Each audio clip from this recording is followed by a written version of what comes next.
소울 스토리타임에 오신 것을 환영합니다.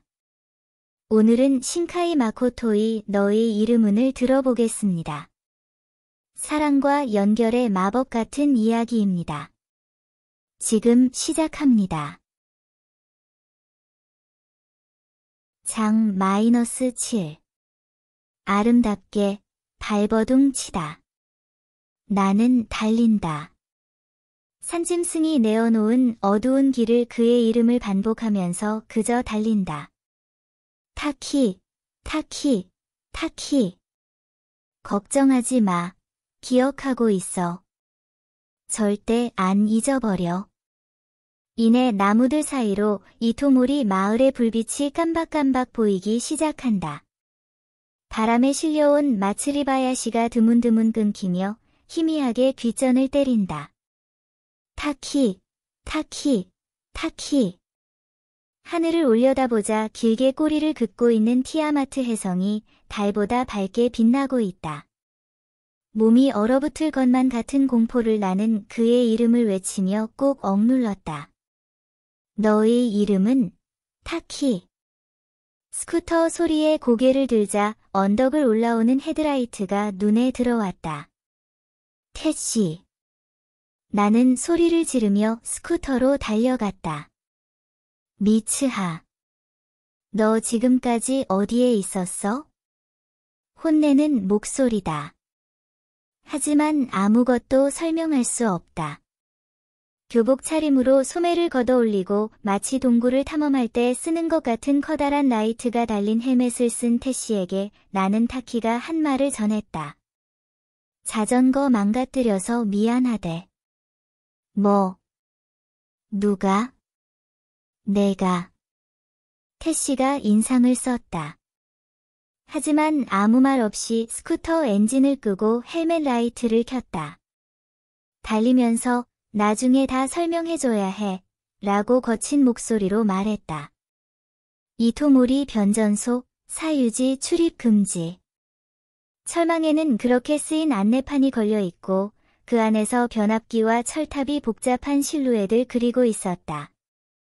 무인 시설이고 불빛이라곤 기계에 띄엄띄엄 부착된 빨간 램프가 전부였다. 저게 떨어진다고? 진짜로? 하늘을 올려다보며 태씨가 나에게 그렇게 물었다. 우리는 변전소의 철망 앞에서 번쩍번쩍 빛나는 혜성을 올려다보았다. 진짜야? 떨어져. 이 두 눈으로 똑똑히 봤어. 나는 태씨의 눈을 똑바로 보고 말했다. 낙하까지 앞으로 2시간. 설명할 시간이 없다. 태씨는 순간 의심스럽다는 표정을 짓더니 후 하고 날카로운 숨을 내뱉은 후 씩 웃었다. 왠지 자포자기한 심정으로 쥐어짜낸 것 같은 미소다. 봤단 말이지. 그럼 할 수밖에 없겠네. 태씨가 그렇게 말하고는 기세 좋게 스포츠 보스턴백을 열었다. 가방 안에는 갈색 종이에 쌓인 달리기, 경주 바통 같은 원통이 가득 들었다. 함수 폭약이다. 나는 꿀꺽 침을 삼켰다. 태씨는 커다란 절단기를 꺼내더니 변전소 입구에 빙글빙글 감긴 쇠사슬에 절단기 날을 대며 미츠하하고 내 이름을 불렀다. 이걸 하면 더는 장난이라고 얼버무릴 수 없어. 부탁이야. 책임은 전부 내가 질게. 바보냐. 그런 이야기를 하는 게 아니잖아. 화내듯 그렇게 말하고 태씨는 왠지 조금 얼굴을 붉혔다. 이걸로 우리 둘은 사이좋게 공범이 되는 거야? 칠흑 같은 어둠을 찢듯 쇠사슬이 잘려나가는 소리가 크게 울려 퍼졌다. 마을이 정전되면 학교는 금방 비상용 전원으로 전환할 테니까. 그러면 방송기기도 쓸 수 있어. 스마트폰 너머로 태씨가 소리쳤다. 태씨는 스쿠터를 운전하고 있어서 나는 뒤에서 태씨의 입에 스마트폰을 대주고 있다. 지나가는 차는 거의 없고 밤의 도로를 따라 드문드문 민가의 불빛이 보인다. 그리고 우리가 향하는 곳에 산에 경사면을 끼고 불빛이 밀집한 구획이 있다. 가을 축제가 열리는 미야미즈 신사다. 나는 문득 오랫동안 떠나 있던 고향에 겨우 돌아온 것 같은 묘한 그리움을 느꼈다. 미츠하, 사야가 바꿔달래. 나는 스마트폰을 내 귀에 댔다. 야, 미츠하. 사야는 울먹거렸다. 저기, 나 정말 해야 돼? 불안 섞인 목소리에 가슴이 아려왔다. 나였어도 사야의 입장이었다면 울음을 참지 못했을 것이다. 이 밤에 방송실에 몰래 숨어 들어간 것만으로도 우정이 없다면 절대 할 수 없는 일이다. 사야, 정말 미안해. 하지만 부탁이야. 지금 나는 이 말밖에 할 수 없다. 평생의 소원이야. 우리들이 이걸 하지 않으면 수많은 사람들이 죽게 돼. 방송을 시작하면 가능한 한만이 반복해야 해. 대답이 없다. 수화기 너머에서 코를 훌쩍이는 희미한 소리만 들릴 뿐이다. 사야? 저기, 사야. 나는 불안해졌다. 갑자기, 좋아, 라고 말하는 소리가 작게 들렸다. 에라. 나도 모르겠다.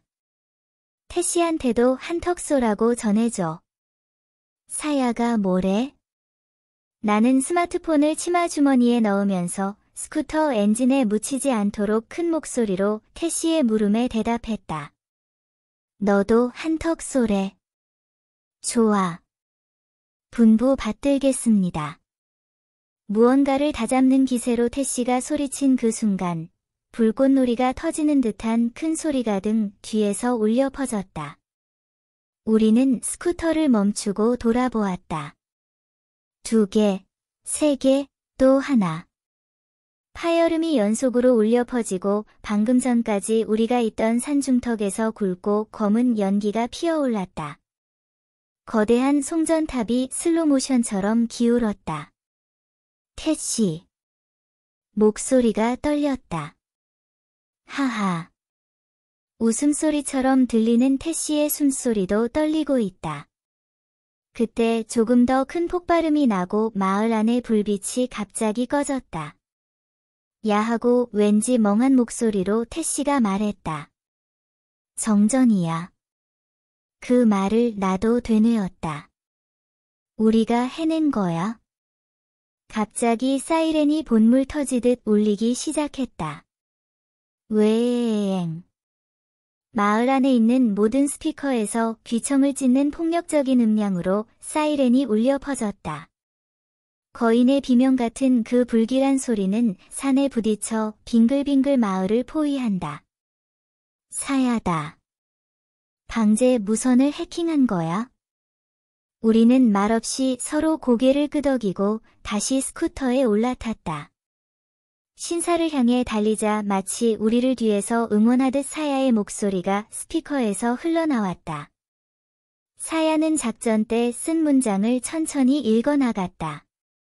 조금 전까지 울먹이던 목소리가 거짓말처럼 차분한 어조로 바뀌었다. 주민 여러분, 안녕하십니까? 이토모리 마을 주민센터입니다. 이토모리 변전소에서 폭발 사고가 발생했습니다. 2차 폭발과 산불 위험이 있습니다. 태씨의 스쿠터는 큰 도로를 빠져나가 좁은 산길에 접어들었다. 신사로 이어지는 두 언덕길 중 경사가 비교적 완만한 곳인데 이 길로 가면 참배로의 돌계단을 오르지 않아도 스쿠터로 본전까지 갈 수 있다. 나는 덜컹덜컹 흔들리는 뒷좌석에서 태씨의 등에 꼭 달라붙어 온 마을에 울려 퍼지는 사야의 목소리를 듣고 있었다. 사야의 목소리는 언니의 목소리와 똑같으니 주민센터의 방송이 아니라고 의심하는 사람은 분명 아무도 없을 것이다.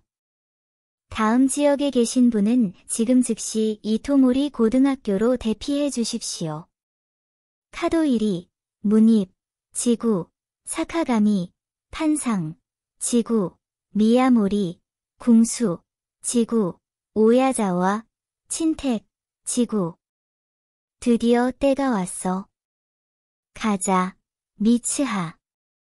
응. 우리는 스쿠터에서 뛰어내렸다. 신사 뒷산 경사면에 설치된 나무 계단을 달려 내려갔다. 나무들 사이로 경내에 쭉 늘어선 포장마차 지붕이 보였다. 그 사이를 우왕좌왕하는 사람들 모습이 마치 너무 많은 물고기를 넣어둔 어두운 수조처럼 보였다. 달리면서 우리는 헬멧을 벗어 던졌다. 다시 알려드립니다. 여기는 이토모리 마을 주민센터입니다. 변전소에서 폭발 사고가 발생했습니다. 2차 폭발과 산불의 위험성이 있습니다. 계단을 내려가 닿은 곳은 본전의 뒤쪽이었다. 축제 회장에 모인 사람들의 실루엣이 보였다. 사람들은 불안한지 웅성거리고 있다. 나와 태씨는 누가 먼저랄 것 없이 그 안으로 뛰어들었다. 우리는 달리면서 외쳤다. 도망쳐요. 산불이 났어요. 여기는 위험해요. 태씨의 목소리는 마치 메가폰을 대고 말하는 것처럼 엄청나게 크다.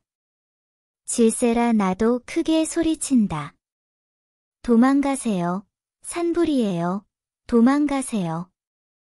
그리고 경내 한복판으로 우리는 뛰쳐나갔다.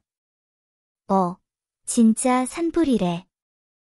얼른 도망가자. 고등학교까지 걸어가면 되나? 방제 무선을 듣고 만들어지던 대피 행렬이 우리의 외침에 더 속도를 높였다. 유카타 차림의 남녀, 아이들, 손자와 손을 잡은 어르신이 출구인 도리이를 향해 천천히 걷고 있었다. 나는 안심했다. 분명 늦지 않을 거야. 그 사람 덕분에. 그 사람? 미츠하. 태씨의 날카로운 목소리에 그를 올려다보았다. 여기가 큰일이야. 태씨의 시선을 좇아 그 언저리를 보니 포장마차 옆에 태평하게 앉아있거나 서서 잡담하는 사람들이 많았다. 담배를 피우거나 술을 마시면서 즐겁게 담소마저 나누고 있었다. 산불이 진짜로 덮치지 않는 이상 이 사람들 전부는 안 움직일 거야. 소방서에 출동 요청해서 대피를 유도해야 해. 너, 이장님한테 가서 이번에야말로 이장님을. 태씨의 초조한 목소리가 바로 머리 위에서 울려 퍼졌다. 하지만 유독 멀리 들렸다. 그 사람? 야, 미츠하. 왜 그래? 태씨. 저기, 어쩌지? 아무것도 생각나지 않았다. 정신 차리자 나는 태씨에게 호소하고 있었다. 그 사람의 이름이 기억이 안 나. 태씨의 얼굴이 걱정스러운 듯 일그러졌다. 허튼 소리 그만해. 갑자기 태씨가 버럭 소리를 지른다. 주변을 좀 보라고. 이건 전부 내가 시작한 일이잖아. 진심으로 화난 얼굴로 태씨가 나를 노려보고 있다. 지금 당장 이토모리 고등학교로 대피해 주십시오. 스피커에서 반복되는 사야의 목소리가 울음을 터뜨릴 듯 떨리고 있다는 사실을 이제야 나는 깨달았다. 미츠하, 가. 이번에는 애원하듯 태씨가 비통하게 절규했다. 가서 아버지를 설득해. 딱이라도 맞은 것처럼 등이 쭉 펴졌다. 응. 나는 있는 힘껏 크게 대답하고 있는 힘껏 달렸다. 등 뒤에서 태씨가 외치는 소리가 다시 들렸다. 다들 도망가시라고요. 고등학교로 도망가야 해요. 온 마을에 사야의 목소리가 메아리 쳤다. 산불 위험이 있습니다. 이토모리 고등학교로 대피해 주십시오. 나는 사람들 사이사이를 파고들며 도리이를 지나 참베로의 석단을 내려갔다. 이건 전부 내가 시작한 일이야. 태씨는 그렇게 말했다. 그렇다. 이것은 내가, 아니, 우리가 시작한 일이다. 나는 달리면서 머리 위 혜성을 노려보았다. 지상의 불빛이 꺼져서인지 혜성은 훨씬 더 밝아 보였다.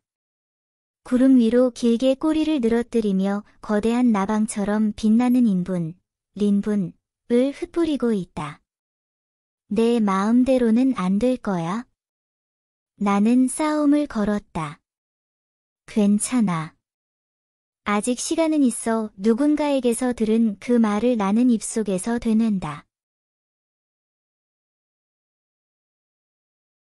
소울 스토리타임을 시청해주셔서 감사합니다.